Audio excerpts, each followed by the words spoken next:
La alarma, suena la cafetera, suena la radio. Segundos afuera, de 9 a 13 por K2, 96.3. Actitud hecha radio. Alejandro Andersen, profesor de Historia, historiador y parte del Archivo Histórico de la Memoria de la Municipalidad de Necochea, columnista de Segundos Afuera esta temporada 2025. Bienvenido, ¿cómo andamos? Muy bien, mojadito, pero bien. Todo tranqui, qué día complicado Sí, hoy, bravo, ¿no? bravo. Para andar caminando por las veredas necochenses. Bueno, ¿qué tenemos para el día de hoy? A ver, la intención, el objetivo, conocer la historia de nuestra ciudad, saber de dónde venimos para poder entender un poco el presente y también ver, si se quiere, hacer futurología hacia dónde vamos. ¿Qué tenemos en el capítulo de hoy?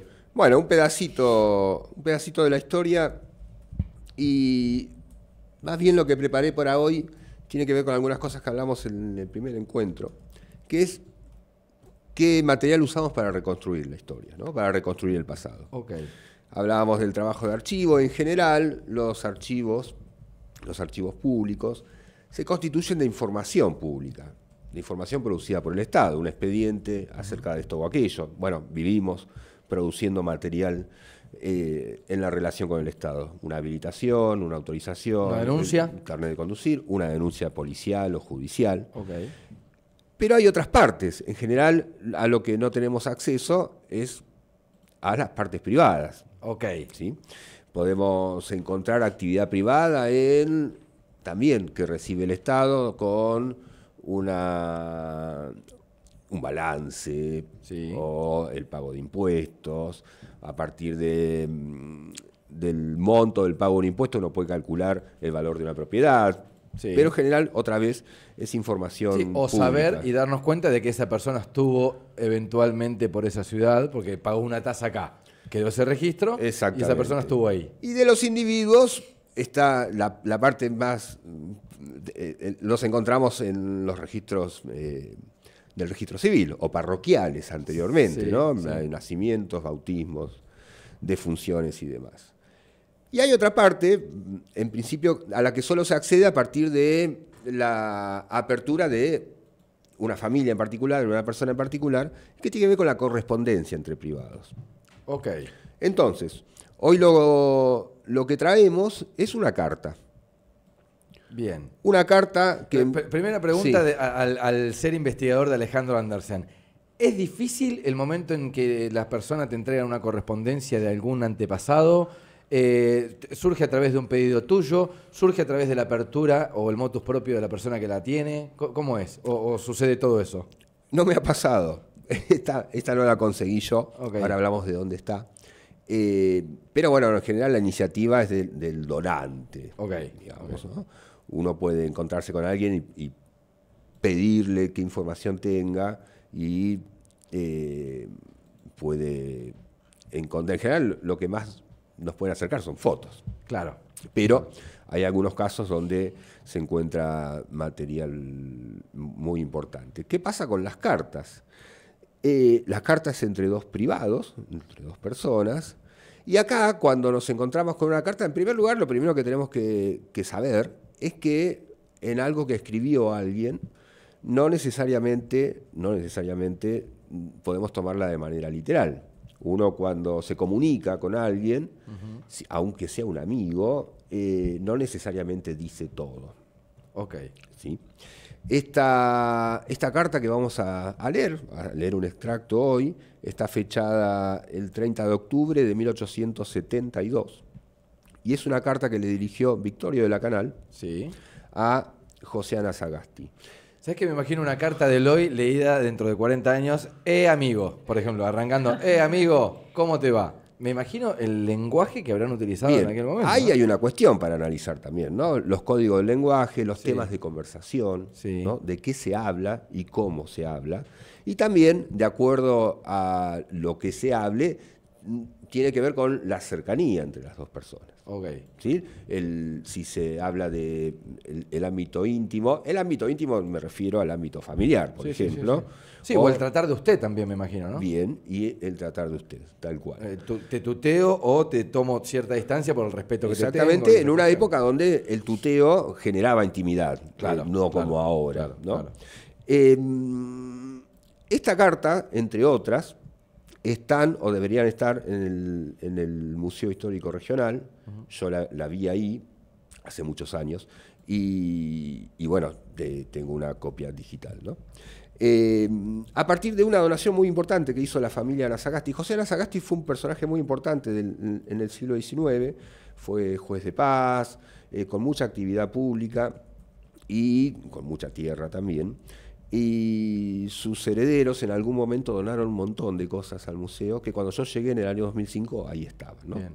Entre ellas, esta carta. Y además, al ser una persona importante, tenía mucha correspondencia con Murga, con De la Canal y con otras personalidades importantes del siglo XIX, protagonistas todas de la fundación del pueblo, ¿no? Ok. Bien, vamos a eso entonces. Otra vez, Victorio de la Canal le escribe el 30 de octubre, fecha la carta el 30 de octubre de 1872, a José Anasagasti, y comienza así, dice: mi compadre y amigo. Tengo tu apreciable de fecha 24 del corriente, está respondiendo una carta que recibió, y dice, te confirmaron mis noticias de las flores. Bueno, hay un encabezamiento acá, ¿no? Pero vamos al meollo de la cuestión. Dice: están los campos, compadre, como para echarse de barriga y echar unos bocados de pasto y darse unas revolcadas a lo caballo. O sea, le está describiendo el terreno donde estaban viviendo en aquel momento. Le está describiendo, le está dando una noticia importante primero, ¿no? Sí. Que lo que vemos acá es que ha crecido el pasto. Sí. ¿Sí? Dice: veo mi campo y todavía me parece que es mentira. Alrededor de estas casas, como de San Cayetano, casi da a la rodilla el pasto. Y en partes lo da. Esto me hace creer que tu campo está lo mismo o mejor. Que haya pasto en el campo es algo normal. Sí. Sí. Con lo cual, si este detalle está escrito en una carta, está indicando una anomalía. Sí. Uno no habla de las cosas normales. Sí. Y menos una carta que va a tardar unos días en llegar. Esta compostura de este mes a esta parte, se produjo de este mes a esta parte. Esto hace que las vacas no estén gordas todavía, pero creo que en todo noviembre tendremos gordas. Hoy mismo hay una que otra vaca casi gorda. Lo que sí, todo el vacaje muy preñado. Nos recuperaremos de las pérdidas de los años pasados. Lo que está pasando acá es que vienen de una sequía. Ok, claro. O sea, la normalidad de, sí, veo pasto tiene que ver con, no solo hablar, me parece, de la sequía, sino también con la productividad que puede llegar a tener la tierra por estos lados, ¿no? Pensemos que en esta época la producción rural era exclusivamente de vacas y de ovejas, claro, ¿no? Sí, sí. Exclusivamente ganadera, con lo cual 1 o 2 años de sequía implicaba pérdidas económicas importantes. Claro. Entonces, le está dando una buena noticia metafóricamente. Le está dando una gran noticia, y es que no solo la situación mejoró a partir de, supongo, algunas lluvias y el crecimiento del pasto, sino que mejoró lo suficiente como para recuperar las pérdidas de los años anteriores. Bien. O sea, la noticia es muy buena. También pensemos que las vacas y las ovejas solo se alimentaban del pasto que crecía. Claro, no había alimento, no había nada. Ni claro. nada por el estilo. A tiempo de hoy, cuando manden un WhatsApp, se descubran los WhatsApp dentro de 50, 60 años, subió el Bitcoin. Trayéndolo a la actualidad, ¿no? Es un buen ejemplo. Creo que con mucha holgura podremos sacar las 2.000 cabezas que tenemos intención de vender. Así pues, ve hacia la vuelta, puedes cerrar el contrato con el catalán. Sobre todo, cuando tú vengas, hablaremos largo sobre eso. A mi compadre Isidoro le hice el encargo de 10 o 12.000 ovejas si las conseguía a los precios de 15 o hasta 20 pesos. Entonces, en esta parte, en este extracto, sí, tenemos que en esa correspondencia están hablando de negocios. De negocios evidentemente compartidos. Sí. Porque si no, no le cuenta cuánto va a comprar o cuánto va a vender. Incluso dice, podremos sacar las 2.000 cabezas que tenemos intención de vender. El podremos indica una sociedad. Una sociedad o un negocio en conjunto. Tanto de la Canal como Anasagasti tenían muchísimas tierras, pero parece más casi un pool de compra. Ok. No compartían el territorio, pero sí lo que vemos que en la gente importante, la gente adinerada, esta es una carta que traje, hay otras que van por el mismo sentido, en algunas participa Murga, que encaraban los negocios, por lo menos de manera conversada. Okay. También para fijar precios, o esto, ver hasta qué precio se paga, después ver cómo se vende. Pensemos que también la venta de ganado era ganado en pie. Claro. ¿Sí? Sí, no había forma de enterarse en aquella época, me imagino, la época, esto vendría a ser como un cotejo a través de internet de cuánto está el ganado en pie hoy en Liniers, digo, Sí, ¿no? sí, Es sí, bueno. tratar de compartir esos valores y que quede registro también, ¿no? Tal cual. Tengo tanta cantidad, si era un negocio compartido, tengo tanta cantidad de cabezas para que comercialicemos. La intención de hoy es solamente, por supuesto, observar la carta, ¿no? Pero a partir de estos datos que no necesariamente aparecen en información pública, si hay un cálculo para saber que si pueden vender 2.000 vacas al mercado, ¿cuánta tienen? Okay. Hay una porción del total de vacas pastando que permite vender ese porcentaje sin perder la cantidad original. Digamos, Okay. Se tenía que descontar para vender lo que necesitaban para la reproducción del capital que tenían, Claro. sumado a las que se destinaban al consumo de la estancia y demás. Entonces, 2.000 cabezas era indicador de que había muchas. Había más. Había Claro. muchas vacas. La compra de 10 o 12.000 ovejas también habla de un volumen muy importante. Bien, hasta acá los negocios. Pero la carta continúa. Dice otra cosa. Un cambio de tema. Como te iba contando. Claro, exacto. Dice Magdalena, que era la esposa de la Canal, Sí. que le digas a Elvira, que era la esposa de Ana Sagasti, que no se cargue de muchas plantas, porque así a vos te será más fácil traerla. Ok. Y a vos me encargó que te diga que es de balde que te quejes de la carga, que es en vano. Ok. Bien. Me encantan las terminologías. Es de balde que te quejes de la carga. Vayan escribiendo. Magdalena estuvo medio enferma en lo de mi compadre Isidoro, a causa de un salchichón que comieron en el camino. Oh, ok. Bueno, eso no tiene época, chicos. ¿eh? Ahí está. Bromatología. Claro. Acá no hay época. Aclara que- Ando atacadito del hígado. ¿eh? Pero fue cosa de 3 días que mandé al Tandil y con unos remedios se compuso. Una cuestión acá. Estamos a fines de octubre. Sí. Sí, Un salchichón a fines de octubre, habría que ver cuántos días de factura tenía, claro, y era mortal. claro. No era mortal para el que tenía los recursos de mandar a alguien a Tandil a conseguir unos remedios. Bien. Ok. Si analizamos la mortalidad en el partido de Necochea hacia esta época, vamos a ver que los primeros lugares en porcentaje de mortalidad, en primer lugar la mortalidad infantil, que era impresionante, pero después vamos a ver por causa las enfermedades respiratorias durante el invierno y las enfermedades digestivas cuando hacía calor. Ok. Es una cuestión bastante lógica. Sí, ¿no? sí. De- Pero digamos, para entenderlo, los ricos no morían porque acudían a remedios. Claro. Era un Como poco ahora, así. Claro. Claro. Sí. Claro. Sí. Quien tiene la capacidad adquisitiva de atender su salud de manera rápida y con los remedios adecuados, Va a estar salvaguardado, claro. va a estar salvaguardado.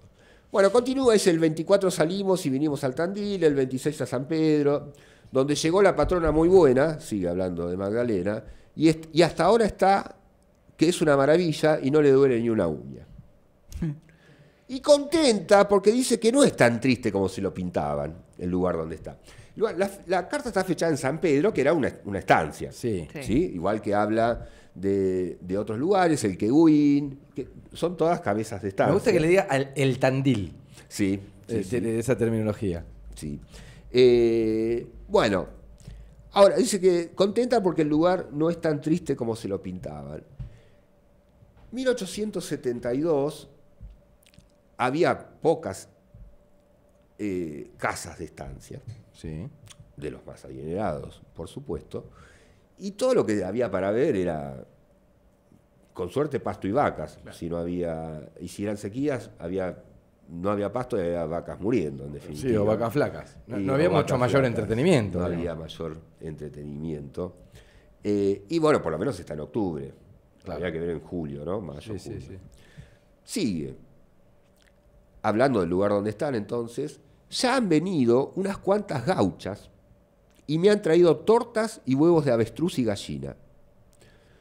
Yo salgo con ella, con Magdalena, algunas veces, y otras salgo solo, hasta San Cayetano, pero cuando vengo la encuentro, a Magdalena, con algún bifecito o el agua caliente para tomar un rico té. Té. Ah, sí. Claro. Y son, Sí, sí, toman sí, sí. té. Toman té. Claro. ¿Qué va a tomar la aristocracia si no es té, Qué chicos? coquetos, Sí. Para acercarnos a nuestros amigos británicos. Mucha topetitud. El mate en aquel momento existía, Sí. pero existía para el gauchaje. Y para Era como una bebida más popular. para la gente Claro. común. Sí. Claro. Bueno, acá, en estos tres renglones también, hay una referencia muy importante para estudiar la historia. Han venido unas gauchas y me han traído tortas y huevos de avestruz y gallina. ¿Quiénes son esas gauchas? ¿Dónde están? Están en sus campos. Es un tema que algún día podríamos hablar. Lo hablamos un poco en octubre pasado con la charla que hice en el Centro Cultural Sí. respecto a esto de la fundación, Sí. que las tenemos identificados, por supuesto, los propietarios de grandes extensiones de tierra. En ese día hablábamos de Díaz Vélez, pero que en esas tierras no solo estaban los propietarios, que había gente. Claro. Que había gente que se establecía ahí, algunos tenían sus propias, capaz tenían 10 ovejitas o 3 vacas, que tenían un acuerdo de permanencia con el propietario, o a veces no, pero que incluso los propietarios establecían, eso se llamaban poblaciones o puestos, en los límites de la propiedad, en de ausencia paso me del la cuidan. alambrado. Exactamente, Claro. exactamente. Como Y- un acuerdo ahí. Bueno, y- yo te dejo este espacio, pero cuídame la chacra. Y hasta el establecimiento del alambrado, el territorio era de libre tránsito para cualquiera. Podía quedarse, podía seguir viaje, Bien. podía llevarse una ovejita ya que pasaba por ahí. Y había una costumbre, no legal, pero era una costumbre, que a nadie se le negaba el agua, Sí, la leña sí. y la comida de lo que pudiera cazar y no tuviera dueño o no tuviera marca. Un avestruz, Sí. una vizcacha. Eso fue una costumbre que va cambiando hacia fines del siglo XIX, cuando ya se considera, otra vez con el alambrado, que todo lo que está de este lado del alambrado es mío. Está bien. es Bien. mío. Entonces, el tránsito de personas y de familias por el territorio era una costumbre que estaba aceptada por los propietarios, ¿no? Los Ok. dueños de los campos. Entonces, estas gauchas que me han traído tortas y huevos de avestruz y gallinas eran esas mujeres que estaban en el territorio y que por lo visto establecían relaciones amistosas con el dueño, ¿no? Ok. Con el estanciero. Sí. No sabemos si quizás esos regalitos que llevaba buscaban la relación amistosa. Lo que vemos que, otra vez, ¿por qué escribe de esto? ¿Por qué en una carta donde habla si compran 10.000 ovejas o venden 2.000 vacas, pone que vinieron unas gauchas a traerle tortas y huevos de gallina y avestruz? ¿Porque era algo inusual? No, no era inusual, pero forma parte de la conversación con un amigo. Porque lo que está contando es algo puramente anecdótico. Nosotros podemos leerla más de 100 años después y ver que si usa el término gaucha, es un término que se usaba. Eso también es importante, porque nuestra idea del gaucho es primero gaucho. Sí. El imaginario es de un hombre Sí. solitario, Martín Fierro, que anda por ahí y que no es del todo bueno. Bien. ¿Sí? Algo que va contra ese imaginario, que se ha estudiado mucho, más en bibliografía académica, tiene que ver que ese hombre solitario, lo que llamamos gaucho, no era lo que abundaba en la pampa, sino más bien eran familias campesinas o familias que intentaban salir adelante. Entonces, que Victorio de la Canal diga, vinieron unas gauchas, ese solo detalle es muy importante para entender ese pasado. Y también nos habla de las relaciones interclases sociales. Bien, bien, bien. Porque no Sí. le molesta Claro, no lo toma como un punto de llamado de atención, Claro, sino como una novedad. Claro. Y entendiendo también que no era, che, me voy hasta tu campo, charlamos un rato, té de por medio, sino que las comunicaciones eran así, a través de una carta, porque eran largas las distancias. Claro, la carta, si iba a Tandil, podía tardar 2 días. Claro, capaz. claro. Otra vez me quedo con eso porque me gusta mucho, porque de otra forma podría haber escrito a su amigo que estaba fastidiado, pues está llena de gauchas que encima vienen y me traen un huevo de gallina Claro. como si yo no pudiera conseguirlo. Claro. ¿Sí? Lo cuenta como algo agradable. Me llama la atención el dato de me voy a San Cayetano solo, a veces acompañado. Digo, no sé si tiene doble sentido o no, o yo soy muy mal pensado. No, vos sabés que a mí pero me es como pasó lo que- mismo también con que se quedó Magdalena en la casa de Isidoro 3 días y vino contenta. O sea, no sé. No, a ver, no, yo estoy O sea, interpretando. ¿podemos leer entre líneas o no? Sí, Bueno, son seres humanos. no sé. Y lo de las gauchas también, yo no quería decir nada, ¿vio? Pero qué sé yo. No le vamos a faltar el respeto al hombre acá. Vale. Continúa. Dale. El tiempo parece que nos anda por dar agua, y si viene otro poco, será cosa de estar remojados todo el verano. Y termina, dice, sin más por el momento, darás mis afectos de Magdalena a Elvira, como de mi parte, y unos besos al compadre. Y que venga a sus campos a ver si se le van todos los males. Tu amigo que te aprecia, Victorio de la Canal. Bueno, acá no hay mucho para decir más que esa intimidad, ¿no? Claro. Esa intimidad que se ve. Pero tiene una postdata. Es hermosa esta carta. Ok. Mirá, ahora le iba a decir a Facu que no tengo foto para esta, pero puedo tener una imagen de la carta. Me gusta. Es después. Interesante. Después. Nota, dice, postdata, ¿no? Nota, dice. Con el compadre Chingolo vindimos del Tandil hasta esta, ¿no? ¿A dónde están ahí? Sí. Y en el camino no nos hablaba más que de su Agustina. Se le destapó a Magdalena, le mostró el retrato Sí. y habló desde el Tandil hasta el día que se fue de aquí, de ella nomás. Ya no es aquel Chingolo, terror de los casados y pesadilla de las modistas y costureras. Iba para ese lado, me encanta. Ahora todo su amor le pertenece a su Agustina. Ahora sí, todo lo que decían recién, Sí, Sí. o sea, es claro, fácil. sí, claro. Ah, Es probable, ¿no? Es probable. Un hombre mujeriego que le habían movido el piso, como solemos decir Claro. nosotros, y que estaba a punto de casarse, que hablaba solo de su enamorada. Terror de los casados. y bueno. Pero también, respecto a los comentarios que hacían recién, evidentemente es algo naturalizado, como ahora vamos, ¿no? Claro, claro. ¿no? Pero esto, pesadilla de las modistas y costureras. Acá también, las modistas y costureras no se casaban, en general, ¿no? Sí. Excepto que pudieran casarse con una persona adinerada. Las modistas y costureras eran las mujeres pobres. Sí.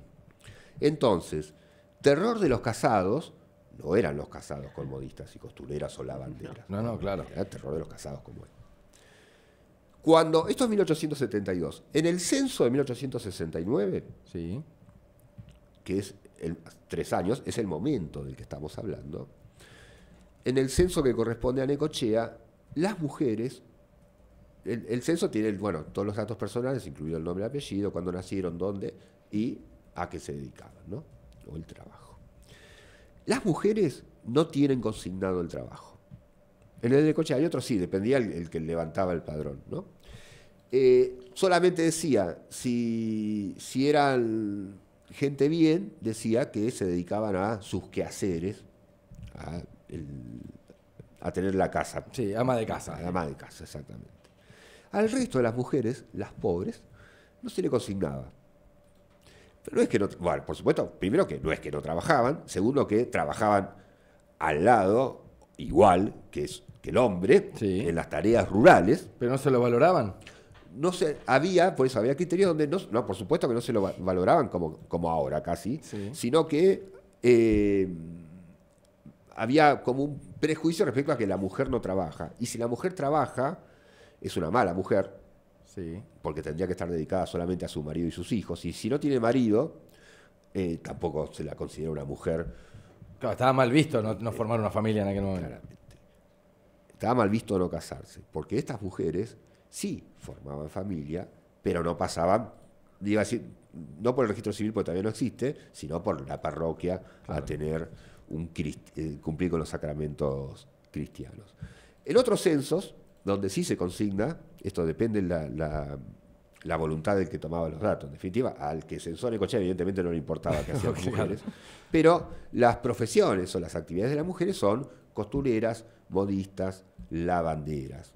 Fundamentalmente esas tres, que entonces eran esto, ¿no? Eran las mujeres pobres, que tanto colaboraban en las tareas rurales junto a su... Oye, otra vez, al no estar casadas, el término, la categoría del censo era amancebados, porque era una pareja ilegítima. Incluso tenían complicaciones legales al no estar cristianamente casados, y todos sus hijos eran ilegítimos. Bien. ¿Sí? Pero, por supuesto, las mujeres trabajaban, y parece que el compadre Chingolo se divertía con las mujeres pobres. Y las modistas. Me gusta. Esto, el terror de los casados.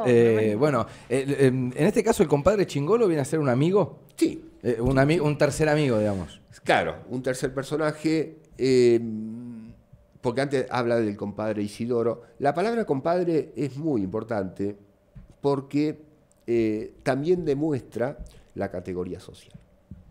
No da en este caso, pero hay otros, por ejemplo, es el compadre Isidoro, sí, o el sujeto Adrián. Ah, ok. ¿Sí? Y hay mucho en la producción legal en eso. Estaban el don, sí, ¿sí? Don Adrián, o el sujeto Facundo. Está bien. El don era un indicador de una categoría social aceptada. Bien. ¿Sí? El que recibía el don. Y hay casos muy interesantes de personas que son sujetos, pero alcanzan un progreso en su vida y algún día se convierten en don. Que capaz que era el objetivo de la sociedad en aquel momento, o sea, transformarse. Como en cualquier momento, claro, el objetivo de la sociedad es progresar, sí, y transformarse en alguien.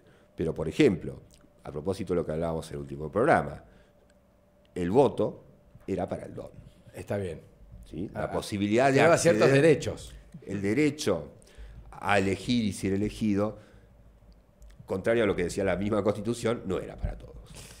Yo no sé qué sucederá del otro lado. Yo me quedo atrapado. Estoy para poner a Alejandro Andersen con este video. Esto va a quedar en YouTube si quieren cliquearlo. Por ahí están en la mañana, despavoridos, la lluvia, complicaciones durante, digamos, estos horarios que son complejos. Yo cliquearía en YouTube a la noche, me quedaría escuchando, porque aparte la forma en que lo cuenta, la verdad, Ale, que nos encanta, fuera de broma esto, y te lo digo al aire porque está buenísimo, también te lo he dicho fuera, pero nos encanta estar repasando la historia de manera diferente. Creo yo que si tomáramos un libro, podríamos enterarnos quizá algunas cositas de estas sobre nuestra sociedad, creo, algunas, pero en la forma que lo contás y el material que traes, creo que podemos abordar la historia de Necochea de manera diferente, así que está hecha la invitación, no sé qué decidirá en este mes de abril, arranca el mes de abril, no sé si podrá venir todos los jueves Ale Andersen, tenemos que ver fuera de aire, a ver si lo decidimos, pero queremos agradecerte porque la verdad que nos quedamos como atrapados.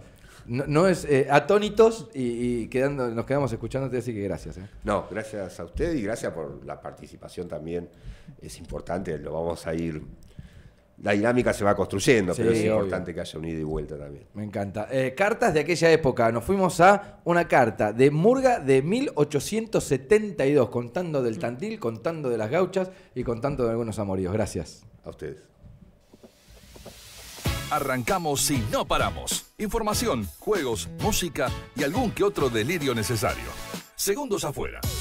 De 9 a 13 por K2. 96.3. Actitud hecha radio.